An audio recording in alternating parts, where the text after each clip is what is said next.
right, today we're going to do not a PSA reveal, but just go over a nice stack of slabs that I picked up in a single deal, all Indians. So pretty excited about that. Pretty pumped about the first couple cards. All of these are an upgrade to what I currently have. Some I do not have. And then I've got a stack over here. Just want to go and do something a little bit different than breaking open the box, which I've been doing quite a bit of. But anyway, so I want to go over that. I'm going to go over this stack of cards. These are all from some recent breaks that I just got back this week in the mail, so I'll kind of run through these pretty quickly. These are just the hits that I got. Miguel Hernandez, Antonio Pinero, and then Palencia, and a Trey Sweeney. This is, I don't know what, this is like a new color or variation. It's numbered to 75. You know, when you look at it like this, it kind of has that gold look, but it's got some additional, I don't know what they call that. But anyway, this one's numbered out of 75. So, yeah, so those were the Bowmans that I got from a couple different breaks. There was a a Sapphire, and then a Chrome box. This is Inception. This whole entire stack is an Inception, except for that Bryce Harper. This was part of the Phillies break that I was in, and just happened to get the Phillies. So, yeah, here's the base Inception. Morbell, Ethan Wilson. These are the kind of like first logos that they have on there now. Dustin Harris. De Los Santos. I had Pittsburgh. There's Henry Davis. He was a top pick, first round pick. Yoneski Noel. And there's another De Los Santos, another Henry Davis, Samuel Munoz. And then so this was from a box right here. And then I had Reds, Phillies, I think, and then Texas and Pittsburgh in another break. And the one I did the best on, this is actually a partial quarter case. So a quarter case of Bowman's Best, and then a quarter case of Inception. And there's some other cards in there. There's a couple of refractors and some base cards of Philly players, but these were the hits. This is a Harper. These are numbered to 299. And then this is a William Bergolla. This is just a base auto. Pretty nice looking auto. And then here is the Inception hit out of 50 gold. Also Bergolla. And then the Bryson Stott. This is, I want to call this a gold lava, or a gold ray wave, however they're calling these. I believe it's lava, but this is number 2 out of 75. So typical straight true gold is usually to 50. But yeah, nice Bryson Stott there. So yeah, I got super lucky, quarter case, and I pulled 4 hits. It was really nice. Sometimes you get those teams that are just like, it's not the hot team you want in the break, and guess what? It works out for you sometimes. And then, let me go through the rest of the hits here. Jordan Walker, gold out of 50. Lonnie White Jr. out of 50. Zach Veen.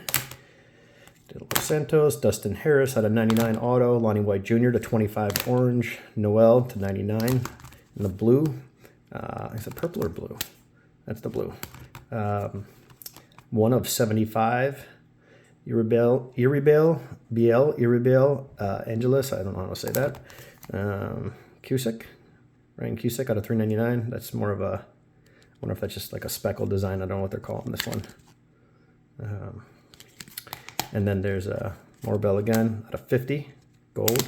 And then there's the De Los Santos out of 50 the gold. So some pretty cool hits out of there. These are really, really sharp this year. I've opened up this product before and been in breaks, but the QC on these, I mean, these things are sharp as a tack, man. They're coming out really, really nice. If you've opened up the other Inception, the regular,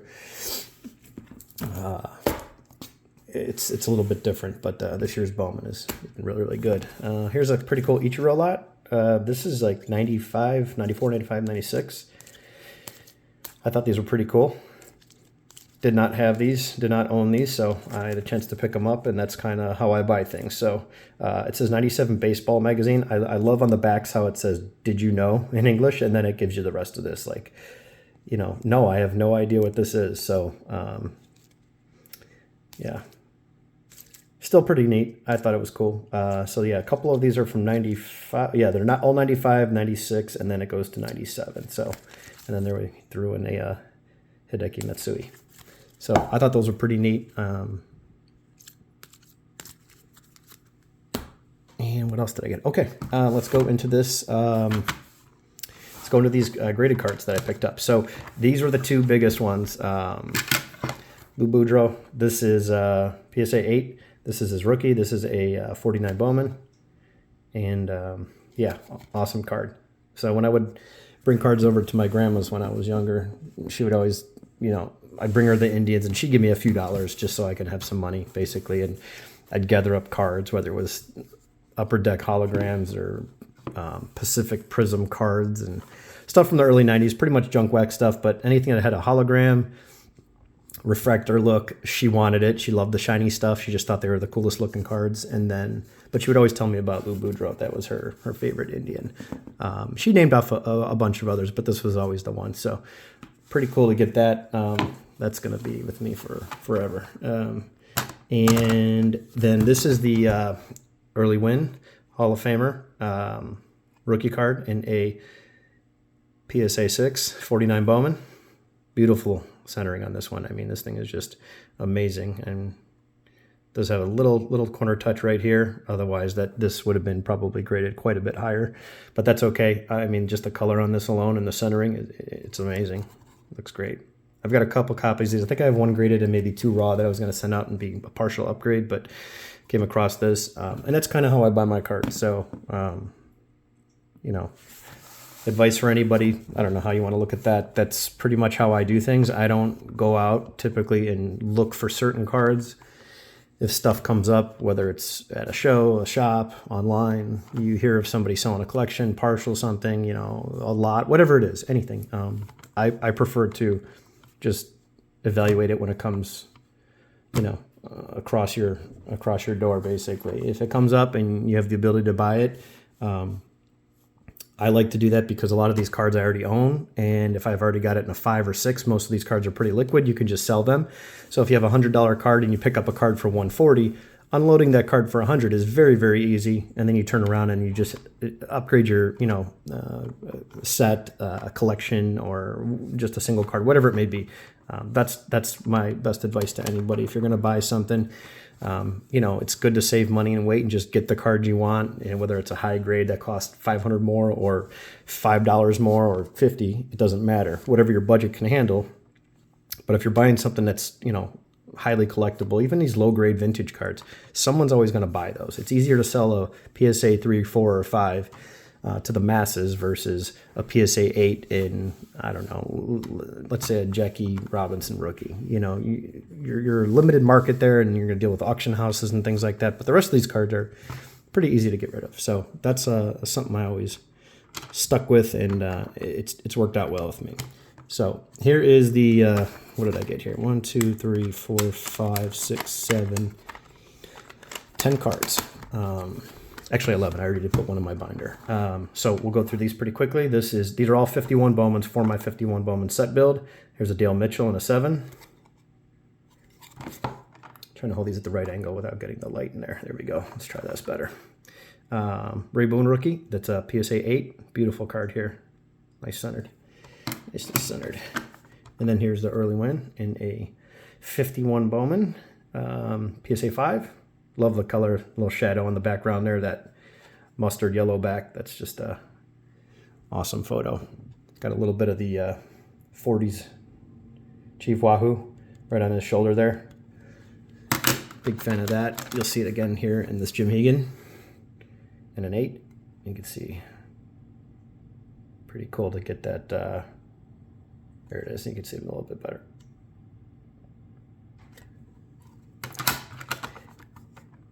Here's a Steve Dromick in PSA 8.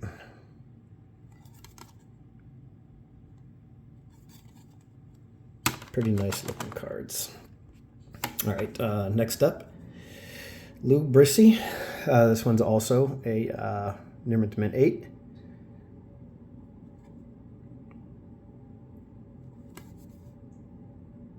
This one actually has him in his. It has him in his A's. A's hat, A's uniform, but if you read the back here, and this one I just wanted to share with you guys, it's pretty cool when you think about these players that they didn't these weren't full-time jobs. These guys had part-time jobs. A lot of them went to the war, part-time jobs, or I should say, outside of baseball, they had full-time jobs. Like most of the other A's pitchers, Lou fell on tough times in 1950, had a 7-19 record in 46 appearances. In 1949, he won 16 and lost 11. His rookie year, 1948, he won 14 while losing 10. Struck out 127 batters. During action in the Second World War, an exploding shell shattered Lou's left leg. As a result, he has to wear a brace. Traded to Cleveland April 30th, 1951 in a big 3-club deal. So I thought that was pretty cool that they have him on this card. Pitcher as Cleveland Indians, but obviously the image on the front is in the A's uniform. So pretty interesting card there. Next up, flip. We got Al Rosen here. A nice 5.5.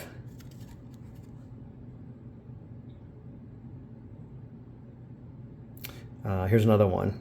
Let's see here. Slammed out 37 circuit clouds for the 50 Indians. First rookie to lead American League in home runs since 1915. Batting average was 287 with 116 runs driven in. 159 hits, good for 301 total bases. Entered organized baseball in 42. Spent next 3 seasons in the service. Back on the diamond in 1946. Had the highest batting average. Texas League 1947. Also led in base hits and runs batted in. So pretty cool when you have some of these stats, how they were in the service and, still playing baseball, putting up some crazy good numbers. Bobby Avila. This one's a nice 7. Nice white borders on this one. Again, love that Chief. This was probably the clearest picture you're going to see.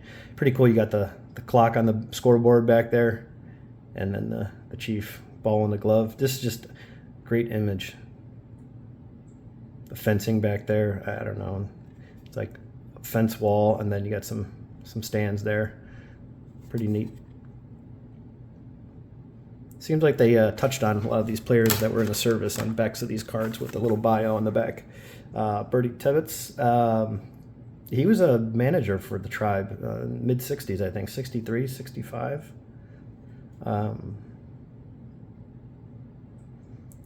Let's see here. Full score. Okay.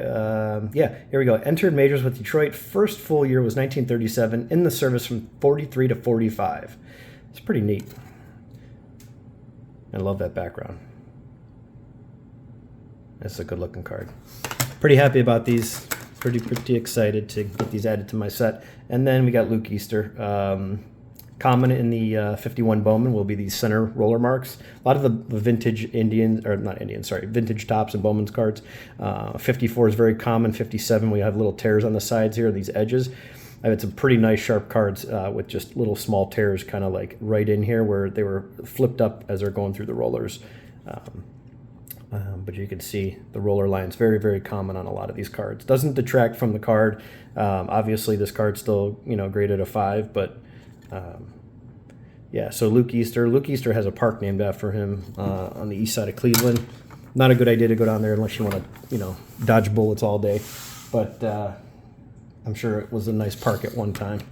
So this is kind of how I do my sets. I'll share this with you. This is how I have them built, and I love the binders just because I like to have the cards out and I like to enjoy them whenever I want to look at them. It's pretty easy to pull them out and then flip through them, share them with anybody that wants to see them versus digging through boxes. So this is my slab binder holders, slab pages basically.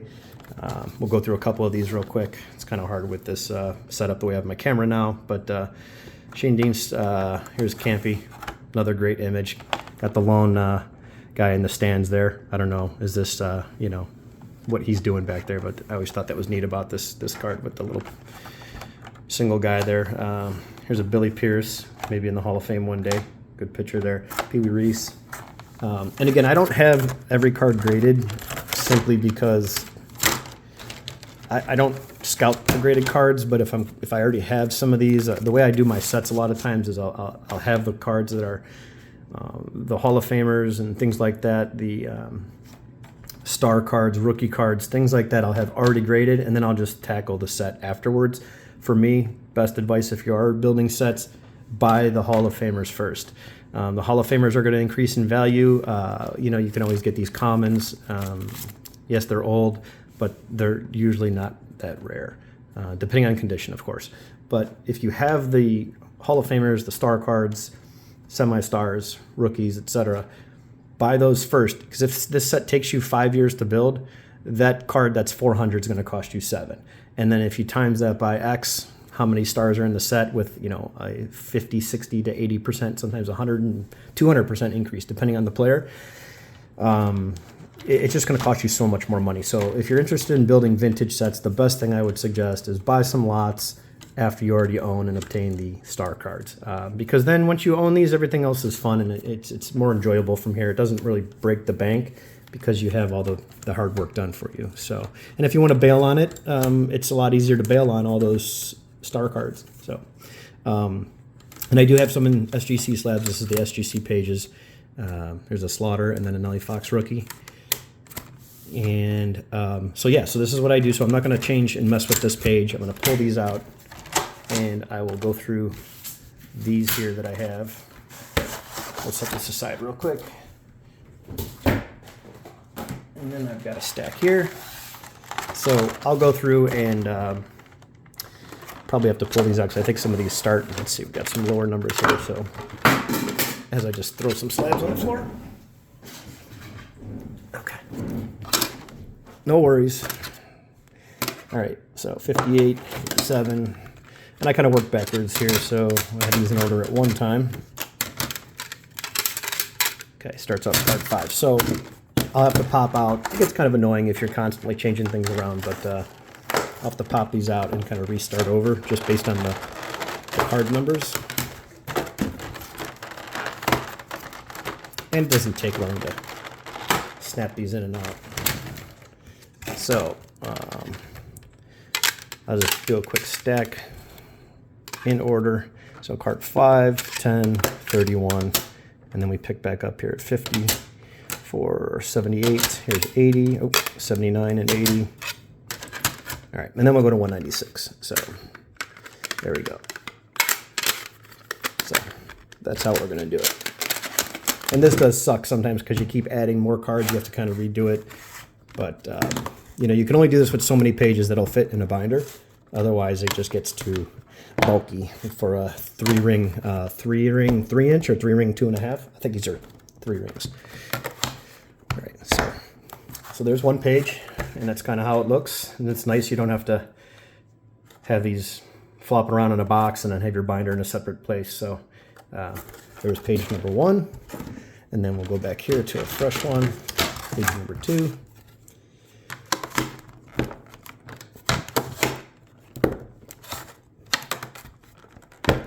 And there's a nice Pee Wee Reese.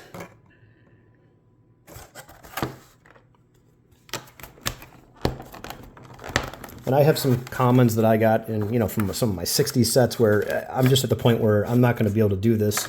So I may just snap out a lot of those cards, unless I can get a little bit cleaner raw card from some people that are building the set or that are interested in building a graded set, because I prefer to have them in the raw condition, especially the commons. I don't need to have every card graded. These are just an opportunity buy. So I took advantage of it and decided to get it. I need these cards like graded, like I need a hole in my head, you know, so they're not going anywhere. Yeah, okay, so we got 1, 2. I'll have to move these 2 around.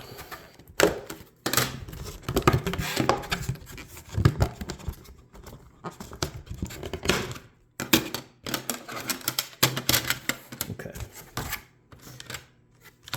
Yeah, so this is just a little, what's that, 295? Oops, wrong one. 257, 258. This is kind of a look on how I do all my sets. I have pretty much all my binders this way. It's 295. I'm going to put these on a back page here. Okay, so I'm going to leave these like this for now. And then put my Mantle Maze back here. Mantle Maze rookie. This will go back, put these on their individual page. So that's what that's going to look like. And let's bring back in the binder. Do a quick flip through here. and won't bore you guys too much longer with my rambling, but I just thought it would be neat to share how I do my sets. And you know, certain sets I had an SGC in my 54 Aaron, and I eventually upgraded. It took me a long time, but I upgraded to a PSA, just a better card, but happened to be in a PSA slab. And then I was able to get all the cards that I did have in PSA. Now these two, none of this stuff bothers me, but for some, you may want it uniform and you want all PSA. When I come across a card like this, that's a good price, I buy it. I don't really care about the, you know, SGC or PSA. Those are my two favorite or favorable companies to grade with, or get graded cards through or from, etc. You know, Beckett's fine too. I have some DVGs as well. But yeah, so that's kind of how it looks. Pretty bulky, but you know, this is really the only way you can have slabbed up cards inside your binders. So we'll do a quick flip through here. Obviously you got some missing spots, and then you'll see some cards that, you know, you're never done with the set. There's always room to upgrade. There's always room to pull a card up and then be like, hey, okay, I just came across this, and it's here's a good example. You know, this card is beat.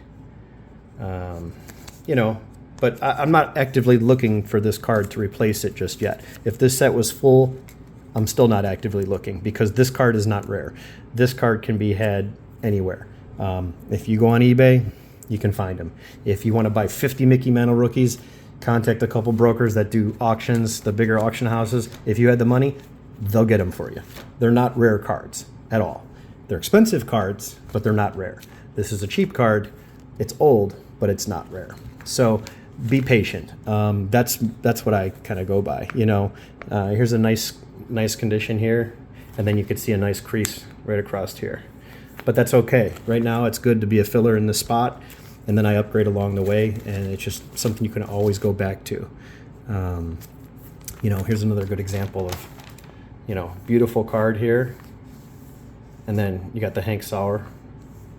It's just, you know, got some wrinkles all over, but it's, you know, you're comparing this to this. It's fine the way it is right here. And I like the old look. I like the rounded corners. I like some of the vintage to look like that.